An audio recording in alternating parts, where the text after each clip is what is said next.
श्री कृष्ण भगवान से अर्जुन ने पूछा है, बस थोड़ा सा 15 मिनट। अर्जुन कहते हैं, कृष्ण वह कौन सा उपाय है जिससे मनुष्य की आत्मा सुखी हो सकती, जीव के सभी दुख दूर हो सकते हैं। कृष्ण कहते हैं,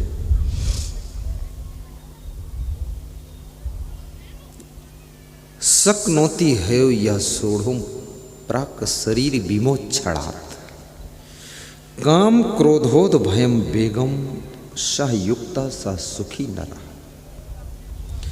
नास्ति बुद्धि अयुक्तस्य न चा अयुक्तस्य भावना न चा अभावयतः शांति अशांतस्य कुतः सुखम, श्रद्धवा लभते ज्ञानम तत्परः संयतेन्द्रियः ज्ञानम लब्ध्वा पराम शांतिम अचिरेण अधिगच्छति।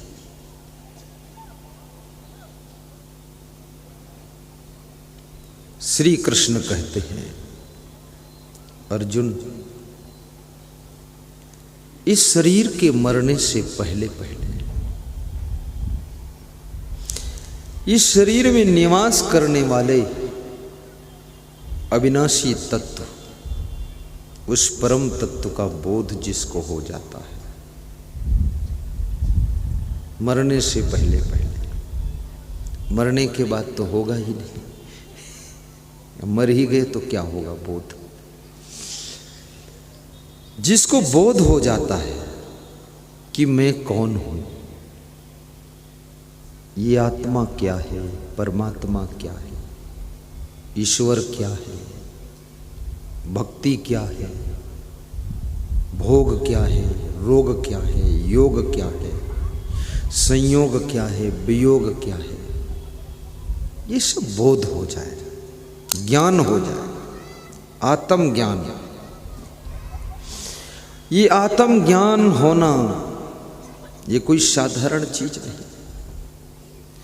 जब अर्जुन को आत्म ज्ञान हुआ है तभी तो अर्जुन का दुख मिटा है।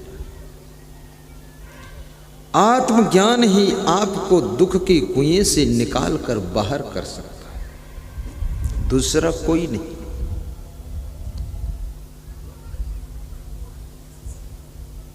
आत्मज्ञान बहुत बड़ी चीज है। मैं कौन हूं, फिर आत्मा और फिर परमात्मा का ज्ञान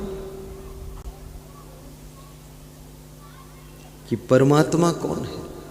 कितने लोग तो ऐसे नास्तिक हैं जो ना आत्मा मानते हैं ना परमात्मा मानते हैं और स्वयं को कहते मैं महात्मा हूं। वो कहते हैं ना तो आत्मा है ना परमात्मा है, तो फिर कौन है? बोले केवल मैं महात्मा हूं।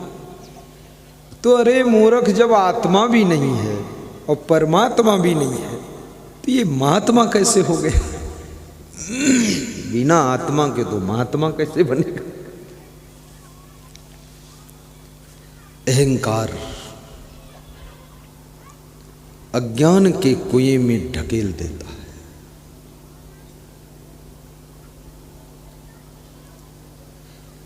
और कबीर साहब ये भी कहते हैं कि आत्म ज्ञान बिना नर भटकें। इधर उधर भटकते हैं लोग। मुझे सुन आवे हाँसी, पानी में मीन पियासी। आत्म ज्ञान बिना नर भटकें, कोई मथुरा कोई काशी। मुझे सुन आवे हाँसी। कबीर साहब कहते हैं हमको तो हंसी आती। कबीर साहब को भी हंसी आती। कहते आत्म ज्ञान है नहीं, इधर उधर भटक रहे।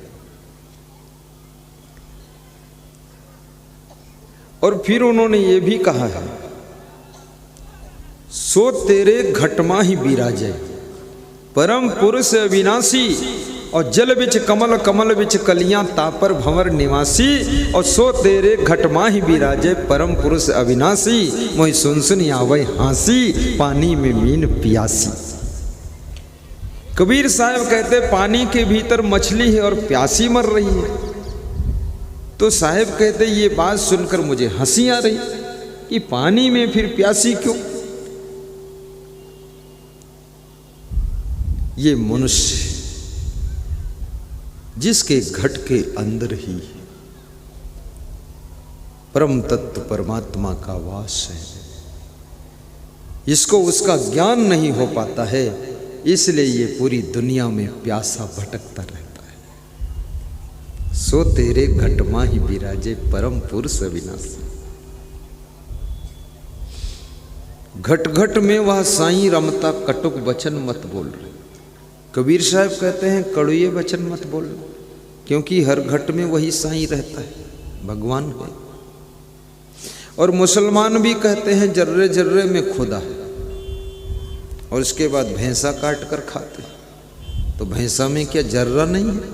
वो तो बहुत बड़ा जर्रा है। तो भैंसा काटोगे तो जर्रा कट जाएगा, जर्रा कटेगा तो खुदा कट जाएगा, खुदा कट जाएगा तो फिर इलिल्ला उलिल्ला क्या कर रहे फालतू। और हिंदू कहते हैं कण कण में राम है, कण कण में राम है, तो बकरा को काट कर क्यों खाते? बकरा में राम नहीं, मुर्गा में राम नहीं। बकरा तो बहुत बड़ा कण है, उसमें तो बहुत बड़ा राम है। और बकरा काटोगे राम कट जाएगा, और फिर बकरे को पकाओगे तो राम तो खोल कर पक जाएगा सब। और फिर उसको मुंह में चबाओगे, राम को मुंह में चबा रहे हो, अंदर ले जाए। ये तुम क्या कर रहे हो? उल्टा पलटा ज्ञान की बातें कर रहे हो।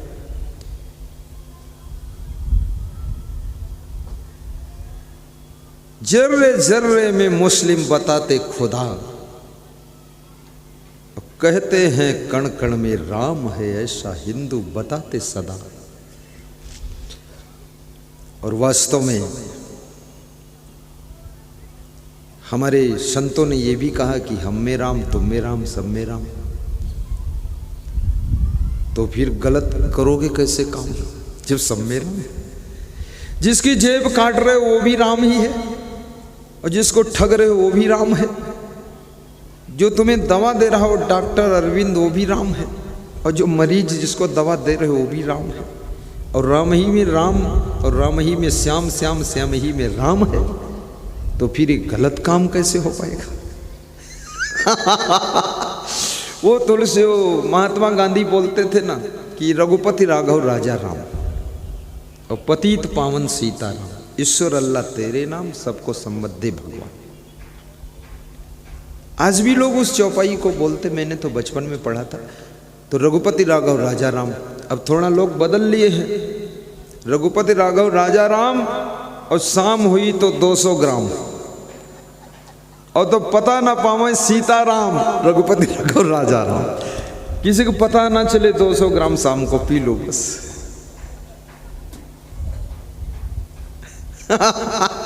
ये सब गलत काम बंद कर देना है। तो श्री कृष्ण कहते हैं आत्मज्ञान प्राप्त करो। आइए कल मैं आपको आत्मज्ञान की बात भी बताऊंगा, और सुख का उपाय भी कल बताऊंगा। कि आज ही बता दूं? बहुत लंबा है। अब जब इतने दिन दुख झेल लिया तो रात भर और झेलो थोड़ा। कुछ लोग इशारा दे रहे अभी बता दो तो शाम तक तो सुखी हो जाए।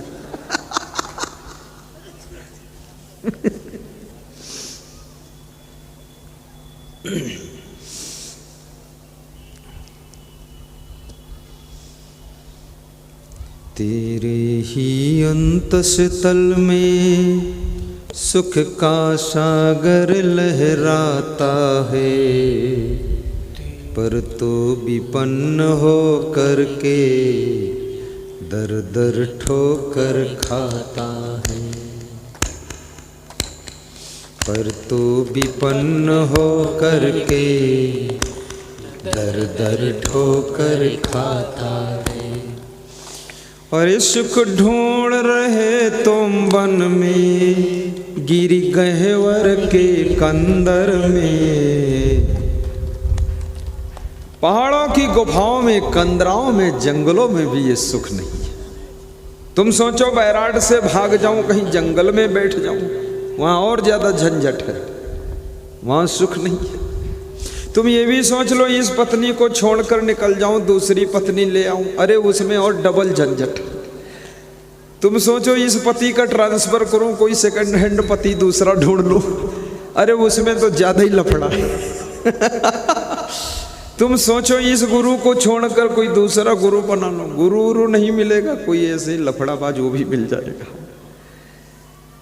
सोच समझ कर काम करो, सुख है कहां।